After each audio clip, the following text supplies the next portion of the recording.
There's this movie about some guy from a made-up country who has superpowers and uses them in place of a personality, and it's called N-Word Shazam.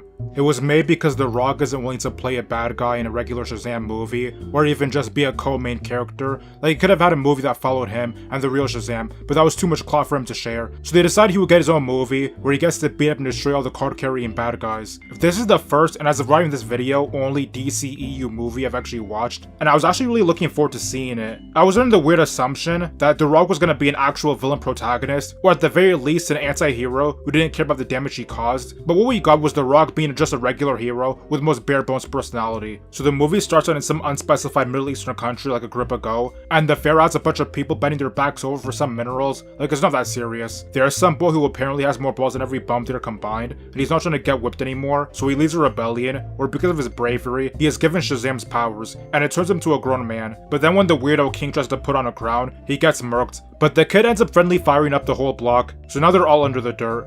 Fast forward like a grip, and now Egypt, insert unspecified Middle Eastern country, is being torn apart because of foreign troops exploiting them or something. They could have just said America or Russia, but they didn't with the static that came from dissing an actual country, so they just said Intergang. And yes, I know Intergang is a real thing in the comics, but who cares? What is Intergang? Why are they called Intergang? Why is Intergang, which seems like a real criminal organization, allowed to run a country with impunity? You see, they could have answered any of these questions within the movie itself, but we live in a timeline where they didn't. So the Intergangsters are running the block, and there's some annoying kid cruising on the streets and bypassing their checkpoints. His name's irrelevant, and he was put in the movie for no good reason. So it turns out his mom, her brother, and two other bums were part of a resistance movement against the Intergangsters. Apparently the rebels are looking for the crown so they can stop it from falling in the hands of the Intergangbangers. When they crawl in the cave, the group starts getting taken apart one by one, because one of them is a snake. Eventually the sister gets the crown, but the ops close in on them, and she awakens Black Peter, The Rock. The Rock puts everyone there in a blender, and saves the woman there from the ops. Then he goes outside in a killing spree against all the Intergangsters, but this isn't even anti-heroic.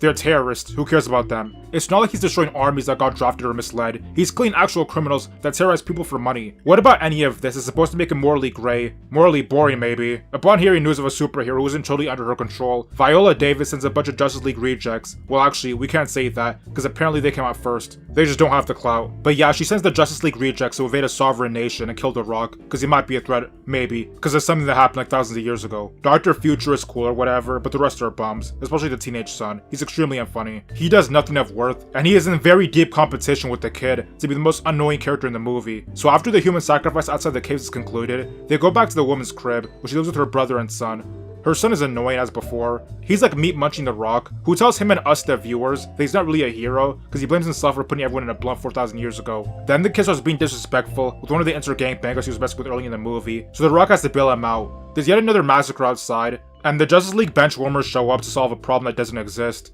They throw hands with The Rock, and they tell him he needs to chill out, but meanwhile, all the guys on the street are on The Rock's side, because they don't know any bum-ass discount heroes. Also, the fact that they intervened when all the criminal terrorists were being pressed is a bad look. The Rock has in his contract that nobody can ever home in any given scenario, so basically, he just bullies all of them, and they can't do anything to stop him. And that one guy with the wings really feels the type of way about it, so they throw hands, and ends up with Birdman over here getting embarrassed. In the midst of all of this nonsense, the kid gets kidnapped by that one snake so he can bait out The Rock. So The Rock and the Justice Bums team up to get him back, but by the time they find him, the snake holds a gun to him across the barrier because he wants the crown, because it turns out he's the descendant of the last king. So if he gets the crown, he gets all the powers the king was supposed to get.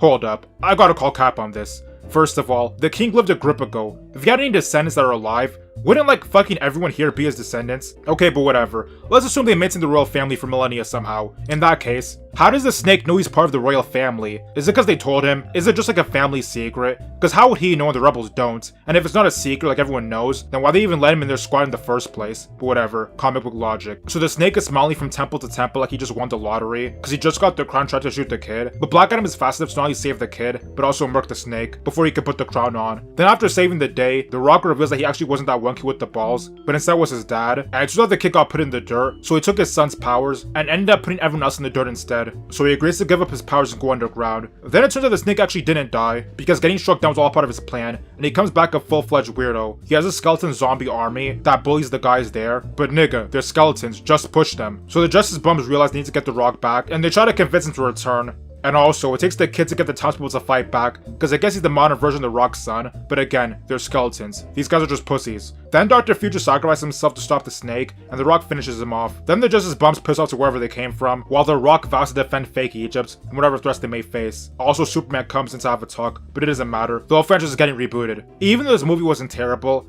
it had too many lame aspects, so overall, I'm completely fine with it not being relevant to any future DC movies. I give it a meh out of whatever.